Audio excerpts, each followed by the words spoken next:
It's been a while since I last talked about Denims, and well, let's say it's not going the best for her. But today we found out that she is a massive snake, or at least a few days ago we found out that she was a snake. And she will call multiple buses on you so that she can constantly throw you under every single one so she can feel better about herself and she can go back to doing whatever she wants to do. Part of me generally thought that she would have protected a few people so they would never get in trouble. Like, it would be a thing since she has relied on so many people giving her information or helping her. You think that she'd protect a few people, you generally would. But no, she sang like a canary and gave up a lot of people who were literally unpaid Reddit moderators. Dear God, this is something that I really wanted to talk about the other day, but I've not been around. I've been outside, touching grass, exercising, and lots of adventures. But now that I have a little bit of time, let's talk about it. Legal Mindset put out a banger of a video called Disloyal Denims Sacrifices Reddit and Discord Mods. Fast facts.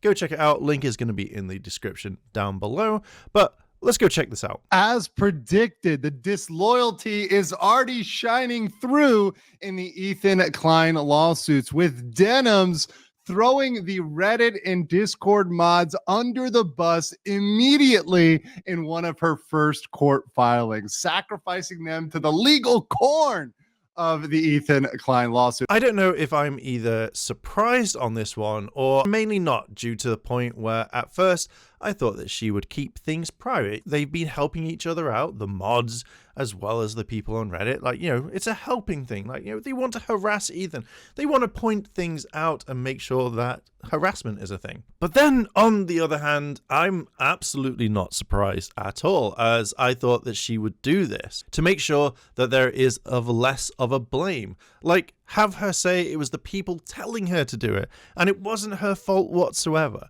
Now, it's going to be an all-out war because those people aren't going to be happy at all, are they? Think about it. If you were one of those moderators, you know, or the Discord mods, you would not be happy whatsoever. And you'd be like, what the actual hell? I helped you. I did all this and you're throwing me under the bus? What the actual fuck? I generally think that this is weird, that you're not getting paid to do this, and yet you're spending a set amount of time just constantly doing it. You know, I get it if you're getting a perk or something, I really do, but if you're not, then why do it? Do you think that she's going to kind of slip into your DMs, send you some photos, like chat you up, or do you think she's just going to completely ignore you? I think she would ignore them all. I generally think that. You spend all your time writing about Ethan. I imagine that they just wake up in the morning and go, guys, today Ethan woke up and had something tweet. We should go after the company that he bought that product and say that we are going to boycott them for whatever reason. That's how I imagine that these sorts of people do this. But to give large portions of your life to do something like this, you know, what the hell is it all for? Already we are having updates in this case. Now, we've had the multiple cases, obviously Denims, Frogan, and Casey Tron, and we're going to be following those bit by bit. But as I've said, in the legal world, in the legal jungle, it is every man or woman for themselves. Now, many people like to talk about, you know, one for all for one. We're all in this together. We're all part of a big community. And that may be well and good in the realm of feelings or in the realm of streaming or whatever else. But once you're in the courtroom legally, whether you like it or not, these defendants are all in it for themselves. That's why each defendant will need to have their own individual counsel, because ultimately their responsibility to defend themselves falls on solely them. They can't rely on these other people. And I know that maybe these Discord mods, these Reddit mods looked at Denims, looked at Casey Tron, looked at Frogan, and saw these massive legal funds. They saw all this money in those legal funds, and they thought that was going to go to help them as well. They thought that would help their case, that would help them fight back against what they want to fight back against. That's not happening at all. And we have receipts today showing that Denims has already done this. I don't know why the mods thought that the money raised by Denims and maybe the others were for them as well.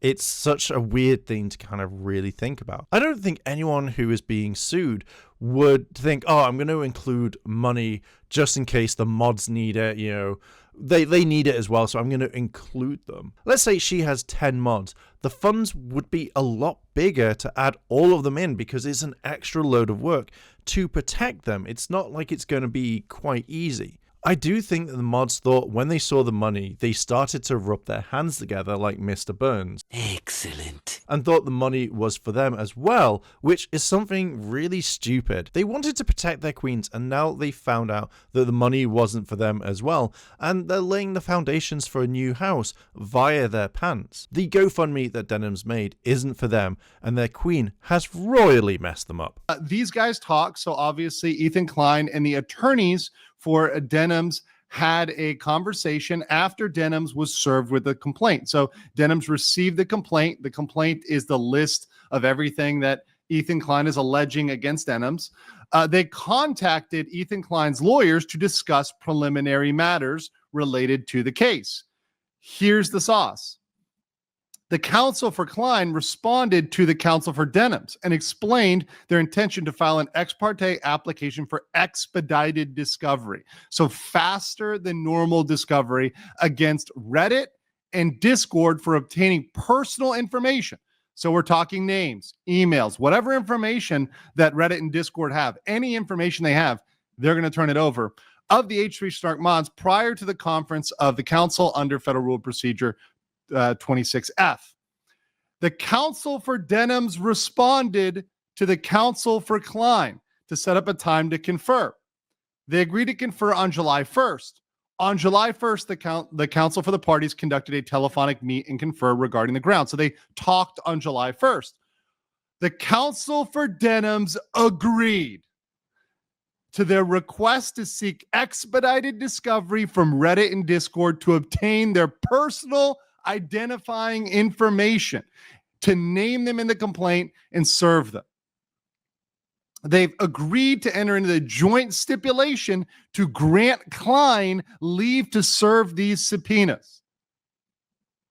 So there is no objection from Denims whatsoever. What makes this funny in my eyes is that all of these mods thought that they were protecting her for this long, either by posting things that they thought would gain her attention, not deleting the worst post that would happen because there are really bad posts there, just to make sure that their queen Denims was fine. I'm guessing that if anyone went after Denims, said anything bad, the mods on both places would actually white knight for Denims, making sure that her feelings were never hurt.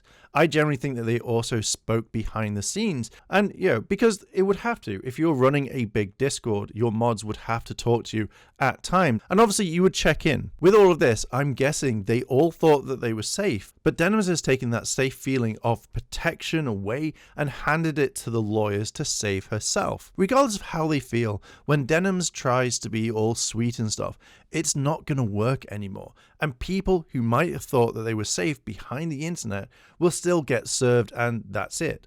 I would also guess when all of this is over, no one is going to trust her, no one is going to come to her defense, because now they know that if anything like this happens, they're going to get papers, they're going to get served, and it doesn't look well. I would also guess when all of this is over, no one is going to trust her at all, because she would easily give up the information if it is needed, and no matter how much that she tries to play all innocent, you know that there is something sinister that could happen at any time, and she just doesn't give a shit about anyone else bar herself. I don't think anyone's going to come to her defense, to be honest, and I feel like her mods are always going to be kind of on edge in case something bad happens. So Denims, their counsel had the ability to object to this. They had the ability to fight back against this. They made a decision. They elected to say, we are not going to raise any defense on behalf of the Reddit or Discord mods. We're not going to defend them in any way. We're not going to push back against this. We're not going to say, hey, let's wait till after we do this conference, which is when we would normally have discovery. Normally discovery would happen later on, right? No. Let's let them get all of their personal identifying information. Let's let them make this happen now. And I think this may be surprising to a lot in that camp, in the Denims camp or in the mod camp or et cetera, whatever that is, who thought they were going to be this one big team fighting against the evil villain, Ethan Klein. That's not how it's working. how this is going to look is more like a sinking ship. I don't see any sort of way that she can get herself out of this, to be honest. There is no loyalty within the group, and this is really interesting because now if any of them are loyal to, say, Casey Tron or Frogan, it might make them think that they would give them up to get a lighter sentence or something. Denims has just lost a lot of support. It also kind of brings out a last-ditch effort because any of these mods might have stuff on Denims or the others, and since their queen or queens will give them up at a drop of a hat, they're going to probably release that information like, hey, I have something on you, I'm going to release it, and I don't care, you have thrown me under the bus. Fuck it, what do I have to lose? Absolutely nothing. Also, I would imagine that everyone is rushing around, trying to hide things, getting rid of evidence, or making sure that they don't get slammed or something like that. Andrew later on in the video brings up a really good point, and that people are going to blame each other. They're going to start attacking each other, go after each other, and be like, hey, if you let me go, I'll give you this information that contains X, Y, and Z. And then when those mods try to mod for other people, then word gets around and it causes more problems. As you don't want someone that would sell you out for a cookie and a pat on the back. I would imagine that all these mods are trying to get out of there as fast as possible. I do find it funny that Denims folded quicker than anything, but if this was on her, she would be claiming and saying, it's not fair, and all that jazz. This definitely shows that there is no loyalty between her mods, or anyone. And it's really funny that she's done this. I am very much looking forward to seeing the chaos and all the breaking down that is going to happen over a short amount of time and what comes out. Will we see moderators talk about it? Will we see Ethan much later on talking about all of this on his podcast when all of this is done? Who knows? But I am all here for it and I cannot wait. But what are your thoughts? Let me know down below in those comments and let's discuss. And while you're down there, why not hit the like button and subscribe, as I'm trying to reach 1,000 subscribers by the end of the year. And I would absolutely love your help. And with that, I'll end it here.